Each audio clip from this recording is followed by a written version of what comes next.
दोस्तों नमस्कार। बकरों को मोटा तगड़ा और हेल्दी बनाने के लिए, उनकी जो स्किन है उसको शाइनिंग दिलाने के लिए सरसों के तेल की क्या इंपॉर्टेंस है।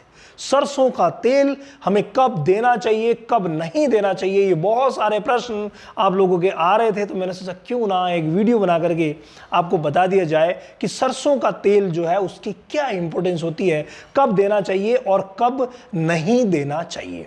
देखिए, सरसों का तेल जो है भाई फैट बढ़ाने के लिए बहुत ही शानदार है, क्योंकि ये डायरेक्ट फैट है तो बहुत ही अच्छा रहता है।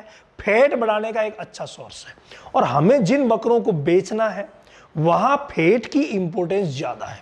यानी जिन बकरों को आपको बेचना है उन्हें आप सरसों का तेल दे सकते हैं उनकी फैट बढ़ाने के लिए, उनकी ग्रोथ के लिए, और उनकी जो स्किन है वो भी भाई शाइनिंग देने लग जाएगी अगर आप सरसों का तेल देते हैं तो आप सरसों का तेल आराम से दे सकते हैं जिन पशुओं को, जिन बकरों को आपको बेचना होता है।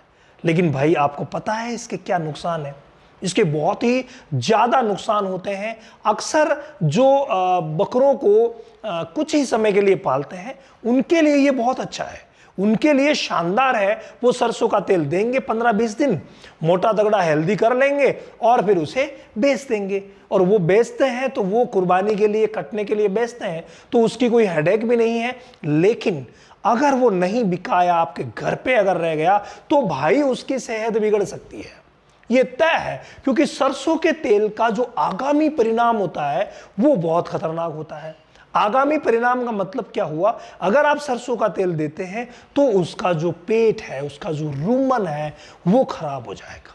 रूमन के अंदर जो माइक्रोब्स है, माइक्रोफ्लोरा है, वो प्रॉपर काम नहीं करेंगे और बाद में अगर मान लीजिए लंबे समय तक आपने रखा तो उसकी जो डाइजेशन की कैपेसिटी है वो बिल्कुल लो हो जाएगी। ये होता है सरसों का तेल देने की वजह से। तो डाइजेशन की कैपेसिटी, और हाँ, कई भाई कहते हैं कि हम तेल को उबाल के देते हैं, कई कहते हैं लहसुन डाल के देते हैं, कई कहते हैं लौंग डाल कर देते हैं।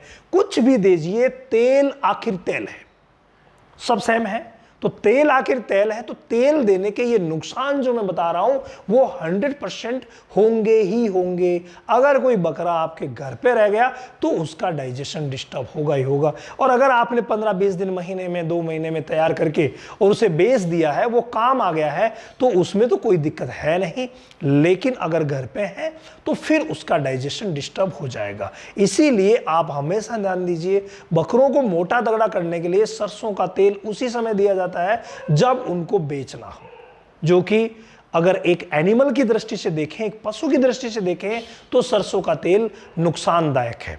फायदे की दृष्टि से देखें कि बेच दिया गया है और फिर बेचने के बाद उसका क्या होगा, क्या नहीं होगा, उसके बारे में आपको कुछ पता नहीं है, तो भाई सरसों का तेल दिया जा सकता है। लेकिन ऑयल फीडिंग, जो सरसों का तेल की फीडिंग कराई जाती है, वो पशुओं के लिए, हमारे बकरे बकरियों के लिए बिल्कुल गलत है। बकरियों के लिए तो बिल्कुल भी गलत है, क्योंकि बकरियों को तो भाई हमें रखना है। कई कहते हैं छोटे बच्चों को ही सरसों का तेल देना शुरू कर दीजिए, वो मोटे तगड़े हो जाएंगे। छोटे बच्चे सरसों का तेल जब तक सही रहता है तब तक उनमें रूमन नहीं है। तो रूमन नहीं है तो आप क्यों सरसों का तेल दे रहे हो? उन्हें दूध पिलाइए।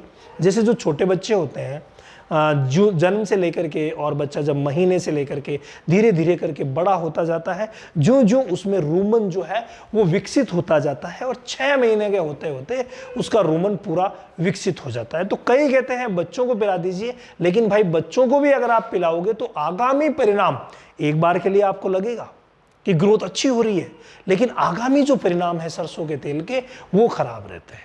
यानी स्टार्टिंग में आपको ग्रोथ अच्छी मिलती है, शाइनिंग मिलती है, वो फैटी हमें दिखता है, लेकिन आगामी परिणाम जो है वो मुश्किल हो जाते हैं, बड़ा ही कष्टदायक होता है। इसीलिए सरसों के तेल का अगर आप इस्तेमाल कर रहे हैं तो सोच समझ करके कीजिए, ये तकलीफ कर सकता है। यानी जिस समय आपको देना चाहिए उसको अच्छी तरीके से आप समझिए समय को और फिर दीजिए। अदरवाइज अगर ना दे तो बहुत ही अच्छा रहेगा।